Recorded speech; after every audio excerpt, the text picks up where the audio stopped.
you have written that the international community, quote, has all of the means necessary to defeat the ISIL threat it faces. And you've written that, quote, no boots on their ground means more blood on ours. Are you advocating a Western military ground response to ISIL, which most of the West leaders have ruled out, and which many experts on ISIL say is what they want? No, this is not what I said. When I said no boots on their ground means more blood on our ground, the boots are not the boots of the French and of the American soldiers. When I said that 1 year ago, I meant the Kurds, I meant the Iraqi armies, and I meant a support by our special forces, by the weapons of the West, by the money of the West, a support to these fighters. You've been a big supporter of the Peshmerga, the Kurdish militia fighters. Aren't people like yourself guilty of also turning a blind eye to the human rights abuses, the alleged war crimes carried out by the Peshmerga too, which only helps ISIL recruit amongst Iraqi Sunni Arabs? I did not witness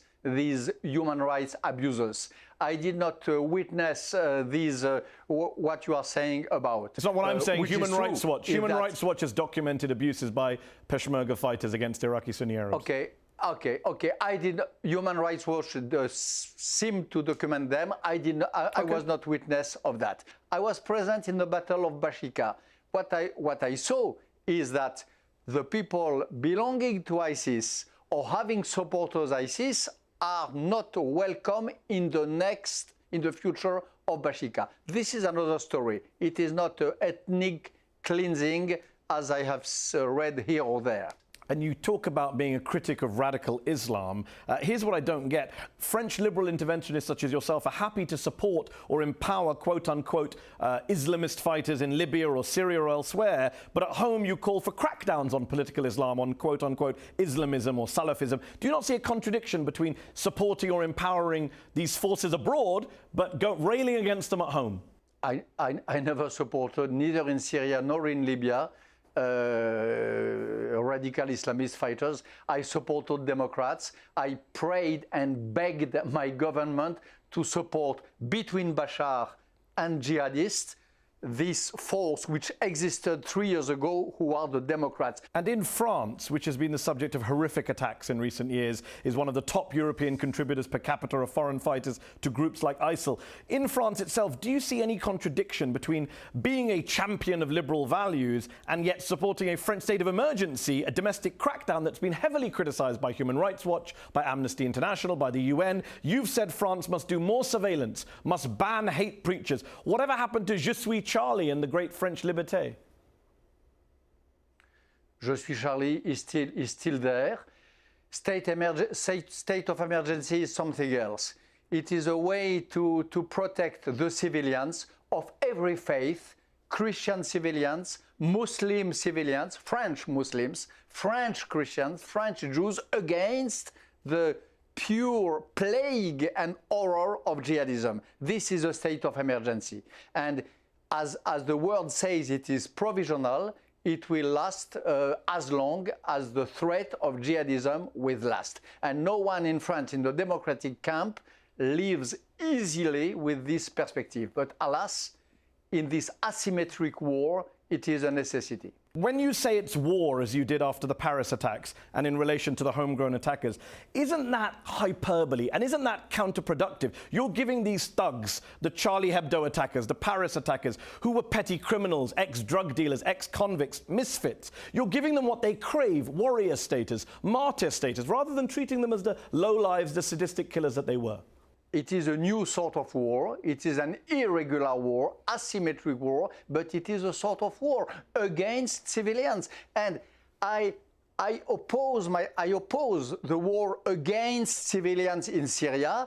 I would oppose the same way in France. And what happened in Promenade des Anglais was a war against civilians of Nice. When the Kouachi brothers, who are kind of misfits, whatever, ex-convicts, or the Abdesalam brothers in Paris, when they carry out these horrific murderous attacks, and afterwards they're dubbed holy warriors by their enemies, that's what they want. You're granting ISIL's narrative to them. You're giving them the holy warrior status that they crave. You're playing their game, aren't you?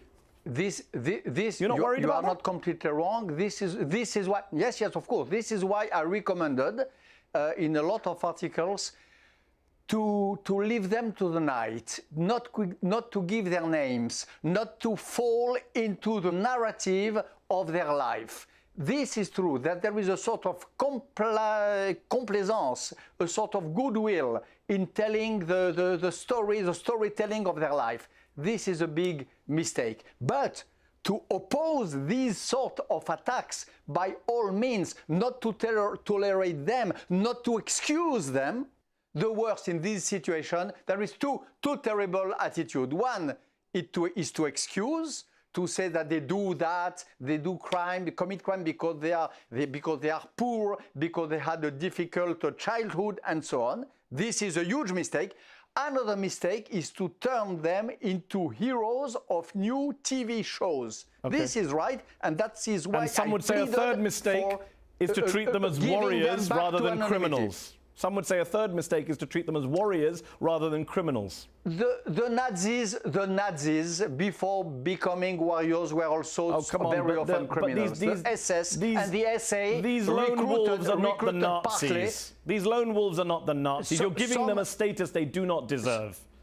Because you think that Nazi is a very welcome status? No, because I think the Nazis were able to conquer most of Europe. I don't think the Abdeslam brothers or the Kouachi brothers came close to conquering even France.